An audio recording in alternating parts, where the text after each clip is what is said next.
Kaixo, bideo tutorial honetan ikusiko dugu nola sortu egutegi bat zure Google kalendarren.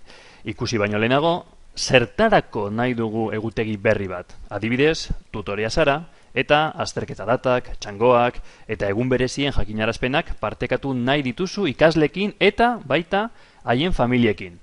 Beste adibide bat, zuzendaria zara eta klaustroak eta pabilerak edo mintegi bileren datak partekatu nahi dituzu irakasleekin. Nola egin? Sortu egutegi bat. Edo, azken adibidea, lantalde batean sartuta zaude eta deialdiak, bilerak eta gertakizun guztiak parte hartzaileekin partekatzeko sortu behar duzu egutegi berri bat. Nola sortzen da egutegi berri bat? Guztiok Google kalendarren gure izena daukan egutegi bat daukagu. Beste egutegi bat sortzeko, hemen klikatu behar duzu. Egutegi berria. Jarri jozu izena, azalpena, gero partekatzean besteek jakiteko zertan datzan, eta ordua por defecto normalean ondo dago. Sortu egutegia. Sortuta dago gatozen kalendarren orokorrera. Hemen dago egutegi berria, orain deialdi bat sortzean, aukera dezakegu edo pertsonalean edo beste egutegian txertatzea deialdi hori. Behin sortuta egutegi berria, nola partekatu lankidekin adibidez. 3 puntutxoetan klikatu, eta ezarpenak eta partekatzean sakatu. Lehenengo atala da, lehenengo datuak aldatzeko. Bigarren aukera, nirekin partekatzen dituzten gonbidapenak zuzen agertzeko egutegi honetan. Bai edo ez, zuek aukeratu. Atal hau oso garrantzitsua da. Publiko jartzen baduzu, guztiek ikusiko dute. Honek balio du adibidez, site batean edo zure blogean jartzeko eginkizunak. Normalean hau beti pribatua da. Eta bigarren aukera da, partekatzeko zure eskolako guztiekin. Normalean ez dugu partekatu nahi, bakarrik pertsona jakin batzuekin. Beraz, desaktibatu. Hirugarren pausoa. Norekin partekatu nahi duzu. Kontuan hartu, hemendik aurrera, partekatzen baduzu egutegi hau, deialdi guztiak besteek ikusiko dituztela.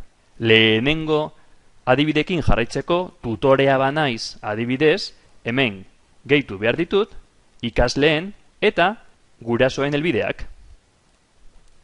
Behin idatzita hemen helbide guztiak, zer egin dezakete gonbidatuek. Klikatu triangeluan eta aukera batzuk daude. Ikusi erabilgarritasuna bakarrik. Horrek esan nahi du, nik deialdi bat jartzen badut ordutegi konkretu batean, haiek ikusiko dute ni okupauta nagoela, baina ez dute ikusiko ez izenburua, ez barruko azalpena. Barruko azalpenak eta xehetasun guztiak ikusteko, bigarren aukera sakatu behar dut. Hirugarren aukera hautatzen badut, gonbidatuek aldaketak egin ditzakete nire egutegian, nire deialdietan.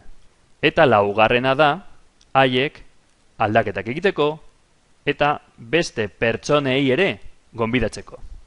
Normalean, gurasoekin eta ikaslekin, bigarren aukera pizten da.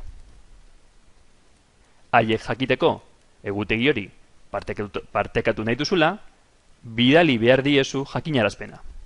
Eta bukatzeko, hemendik kudeatzen dituzu jakinarazpenak, eta site batean edo blog batean txertatzeko, kapsulatzeko HTML5 hizkuntzarekin zure egutegia. Damutzen bazara eta ezabatu nahi baduzu egutegi hau, hemen daukazu kentzeko aukera.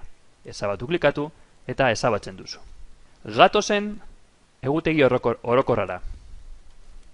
Esan dugun bezala, orain deialdi bat sortzean aukera ematen dizu zure pertsonalean edo beste egutegian sortzeko, txertatzeko deialdi hori.